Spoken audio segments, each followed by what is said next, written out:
Hey everyone, Steven here, and welcome to my little library of horrors. Sorry it's been a little bit, everyone. I really wanted to have this video out for Halloween, but life just kind of got crazy, with seeing family for the holidays and just other genuine life stuff. So I do apologize about that. So it's late, but here it is. Thank you all so much for getting my ceremonies review to 20 likes. I think we're actually at something like 23, 24 possibly. I don't know. I haven't really checked lately, but yeah, thank you all so much for that. That's really awesome. So as a reward, here is my True Tales of Terror, My Night in Witch Woods. So back in, I believe it was 2002, I believe so, maybe 2001, around that time area. I was in the 6th grade, and it was summertime. I was sleeping over my best friend at the time's house. His name was David. He lived in a house, but his dad owned a farm. So, he had lots of animals like chickens and geese and things of the like. We had met in the 5th grade, actually. We had shop class together, and I was terrible at shop class. I'm terrible with my hands. So, he had helped me on our project that we had to do for the class. And in return, I helped him with English, which was obviously my favorite subject at the time. And we had eventually built a really close friendship off of that. I remember like our first real conversation, I had asked him if he had ever seen Dragon Ball Z, and he hadn't. So that kind of like bloomed into like basically my huge nerddom, into anime and video games and things like that. So, but anyway, I was sleeping over his house at the time. It was summer vacation. I believe it was around the beginning of August. And it was about, I want to say it was about 11 o'clock, maybe 11:30. And he had lived near this 24-hour convenience store. So we had walked over, gotten a couple snacks. And as we were walking around, we had fireworks. His dad would, in the summers, would drive up to New Hampshire, buy a whole bunch of fireworks because they are illegal in Massachusetts. So he would go to New Hampshire and buy them and bring them back.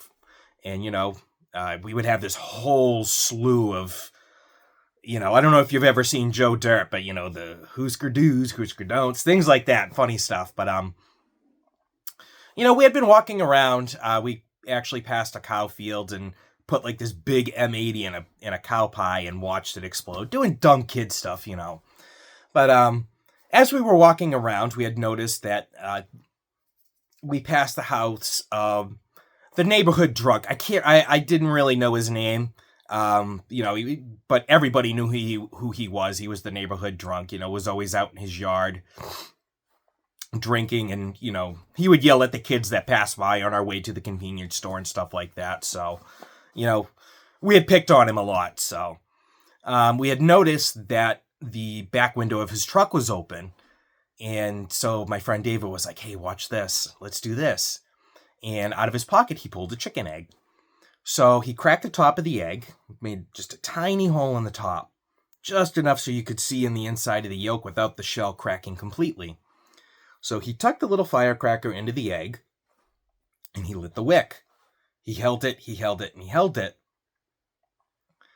And then he threw it into the back window. Well, not so much threw it as he gently tossed it because he didn't want the egg to break beforehand. So he kind of like stuck his hand in and placed it on the back seat. What we hadn't noticed at the time was that the drunk was actually asleep in the front of in the driver's seat. It was one of those old pickups that didn't have like a middle console, so he could lay down completely in the front seat, so we didn't see him. So, we kind of just waited there, and then it just went bang, and yolk just exploded on the inside of this car. It was just covered in shell and yolk. And that's when the guy had woken up in the truck, and he had no idea what was going on, and he just looked over, covered in eggshell, and looked at us.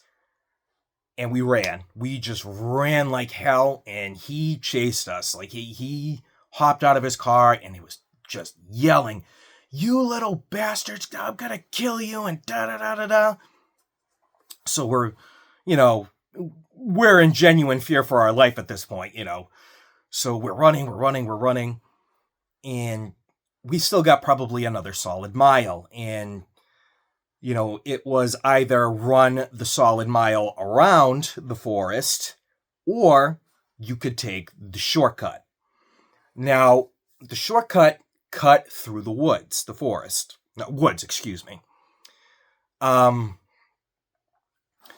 However, you were never, ever, ever supposed to go in the woods at night. And why was that? So,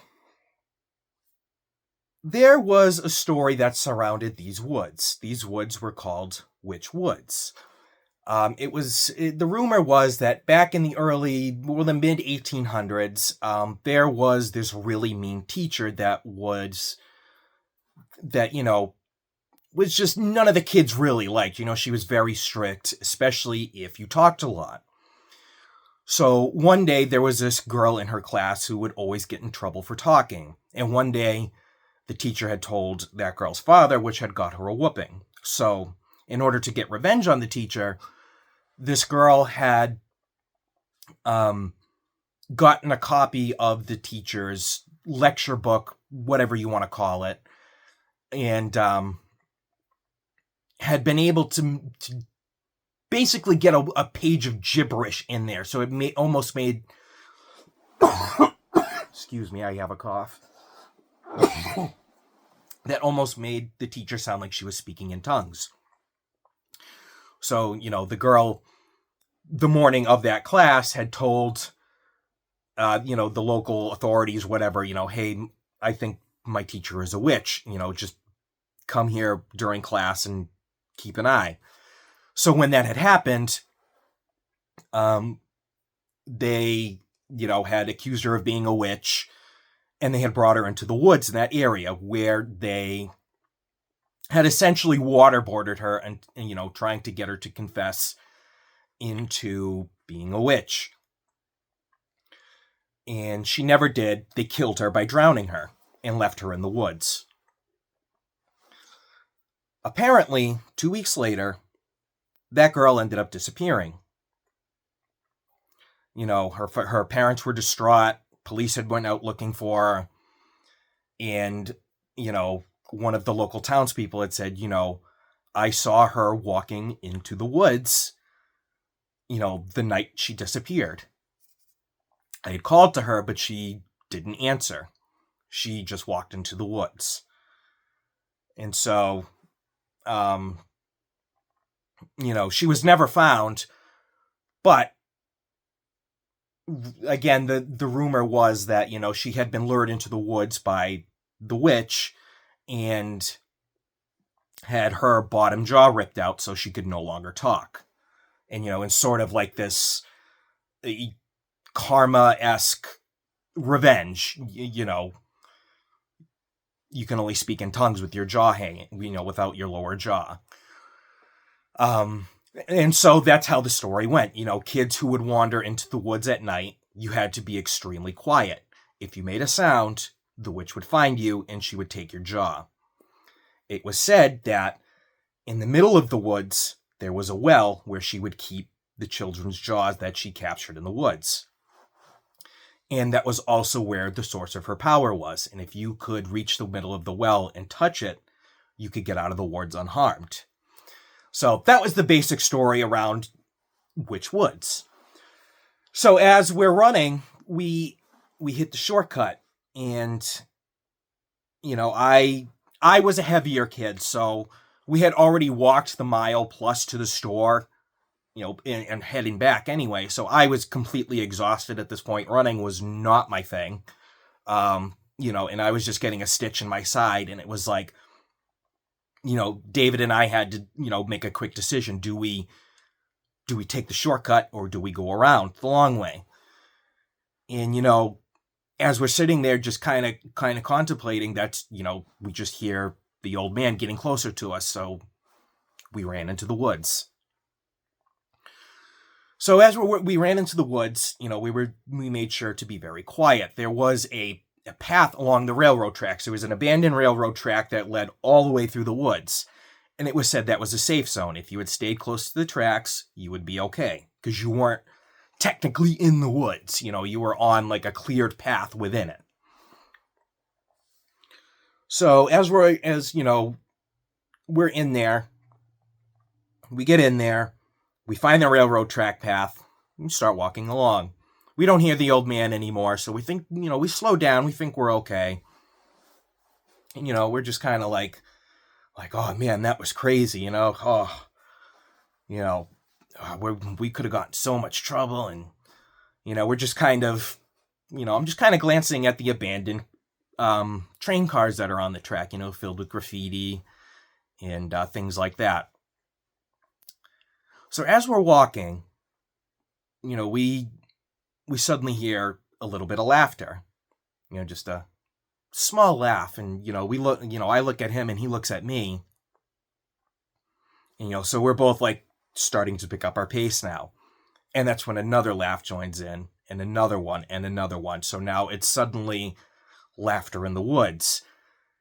So as we're now we're going into like a jog at this point, and then all of a sudden I hear tink, tink, tink, these taps on the railroad tracks, on the train carts next to us. And at this point, David and I had split up. We ran off into the woods, just completely terrified for our lives.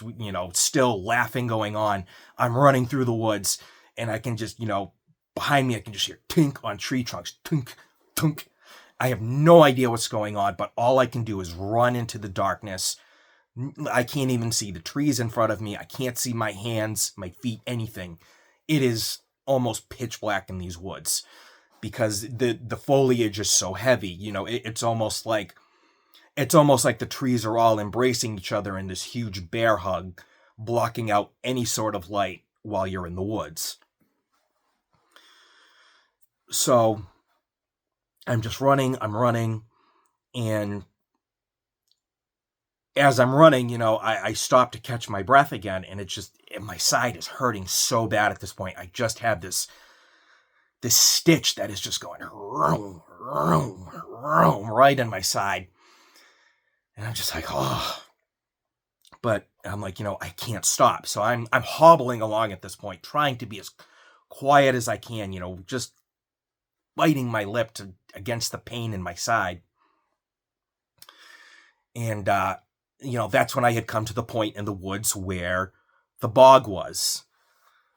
In the middle of the woods was this huge bog that, people would take out canoeing and things like that, or things like that, And in the middle of the bog, there I saw the witch's well. And because it had been summertime, the water had all evaporated. So, correct me if I'm wrong if it's not a bog. I'm not sure the correct term of what it would be, It fills up, with water, but it also empties out during the summer when it's dry. So I'm not sure the correct term. But anyway, I thought, there it is. Me being 11, 12 years old at the time, I'm like, this could be, like, big for me, what I mean? This could be, I could be like the coolest kid, I actually made it to the well, things like that. So against my better judgment, I started walking to the well. And that's when I heard the old man again yelling in the background, "I'm gonna find you, brats."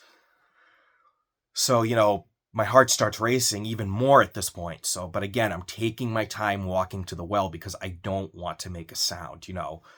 It was, that was it wasn't even just talking. It was if you stepped on a branch and cracked, or, kicked over a rock or something, that could tip her off that something's in the woods that's not supposed to be there. So again, I'm gently, just very heel to toe like this, walking as soft as I can to the middle of this bog. And I finally reach the well. It's this very big square well with a square opening. It's not like a normal circular well. It looked like a natural well, not man-made at all.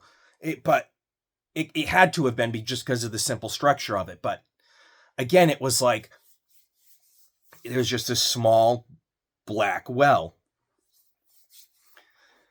and you couldn't see inside of it. Of course, it was pitch black, so it's just this blackness upon blackness. The only reason I could see the hole in the middle is because the actual well was gray. So it was the very minimum thing that stood out in the dark. Hence why I could see it while I was walking, because it sort of just stuck out amongst everything else.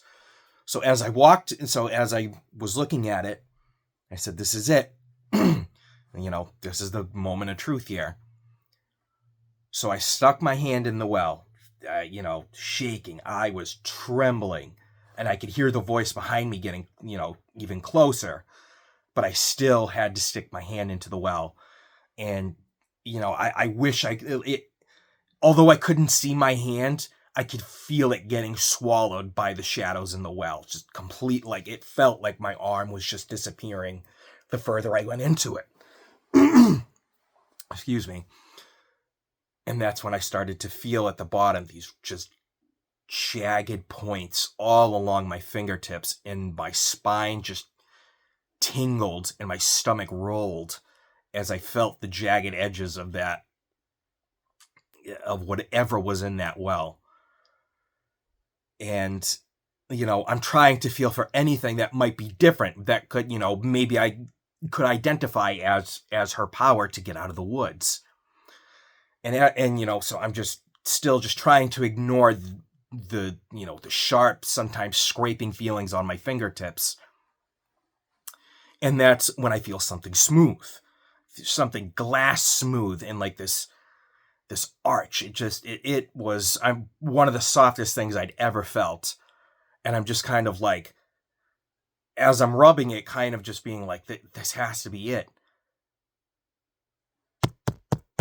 I just feel a tap on my shoulder, and I couldn't hold my screw. I'm sorry. I bit down on my cheek as hard as I could, and I ran. I didn't look behind me. I ran as fast as I could. I genuinely don't think... I know it's impossible, but I didn't even really feel my feet hit the floor within the first 3 or 4 steps as I ran. I had no sense of direction at all. I just knew I had to run. And I ran, and it's just...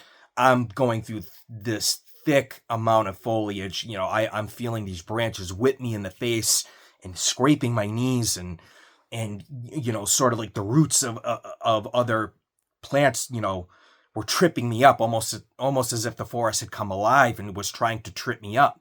So whatever had touched me was going to catch me. And, all of a sudden there was no pain for me. There was nothing except get out, get out, get out, get out, get out. And I ran and I ran and I ran. Finally, I came out to the other side of the woods, and I just ran to my friend's house. I just kept running. And finally, I got to his back porch, and I just stopped, and I was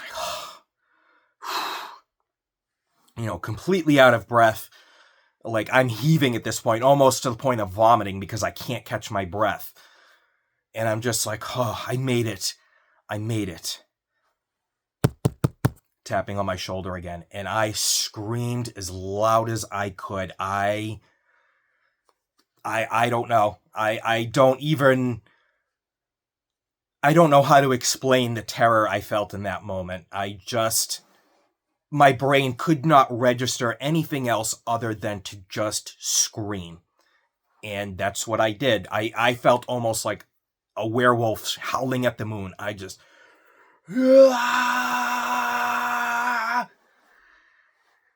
And as I'm screaming, I just hear, Jesus Christ, dude, it's me. And I stop and I turn around, and there's David right there. And he's like, what the hell, man? And I was like, dude, you scared the shit out of me. So, so that was how our night ended. We made it home safe, and, we didn't talk about it. We went inside and we went to bed. We just went to sleep and didn't talk about it again. So yeah, as the years went on, we unfortunately had lost touch, as you do with friends as you get older. I'd started a family and life just got busy, as it does.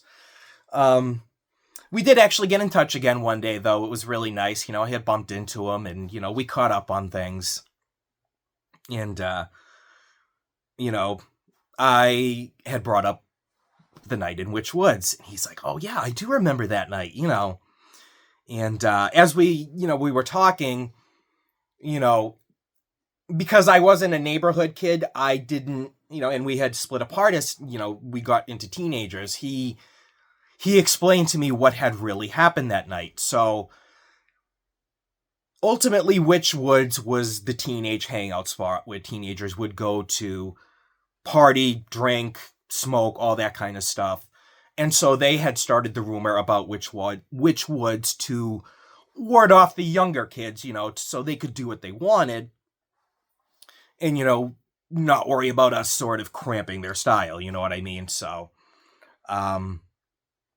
yeah, they would party, stuff like that. And that's where they would go paintballing and ride ATVs and stuff like that. So, what had happened, the laughing we had heard in the woods was teenagers. They were trying to scare us, and the tink, tink, tink, tink on the cars and the trees were paintballs. So, all these supernatural elements that terrified me, perfectly explained away. So it was just funny, we definitely laughed about it after all of that and everything.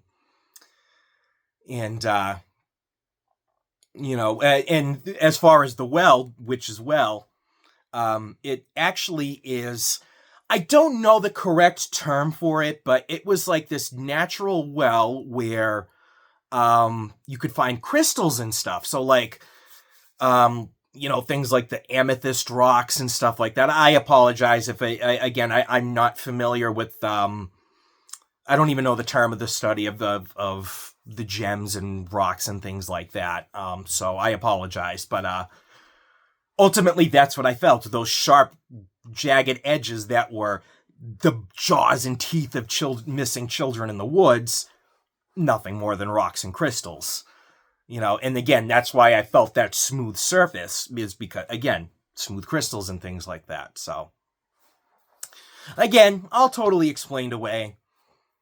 However, there was always one thing that really bothered me, and still kind of does to this day. I had asked him, I said, you tapped me on the shoulder, I said, when you scared me on the porch, right? He said, yeah. And I said, why did you tap me at the well? Why didn't you just walk around and, say, hey, or not even say anything, just walk around to the well so I knew you were there. And he's like, I never tapped you at the well. I said, what are you I said, you definitely did. I said, you tapped me on the well, and that's when I ran. And he said, I never made it to the well that night. He said, when we split up, I had only dipped into the woods and then came back out to the train tracks. I didn't see you, so I went back in looking for you. And that's when I had, heard you running past the woods. I had, had saw you run past me, and that's when I followed you home. I never tapped you on the shoulder at the well. And to this day, I have no idea who tapped my shoulder at the well. But there it is, folks. My night in Witch Woods. The most terrifying night of my life. But yeah, it was a lot of fun. It's a lot of fun kind of looking back on that night and, kind of just, missing how real everything felt as a kid, There's this wonderful quote from Nick Cutter's The Troop about, how the elasticity of a child's mind allows for everything to be possible. And And I think that's where a lot of... I think that's just what made childhood a lot of fun, is, anything was true. Anything could be possible. There absolutely could be a witch that haunted the woods at night.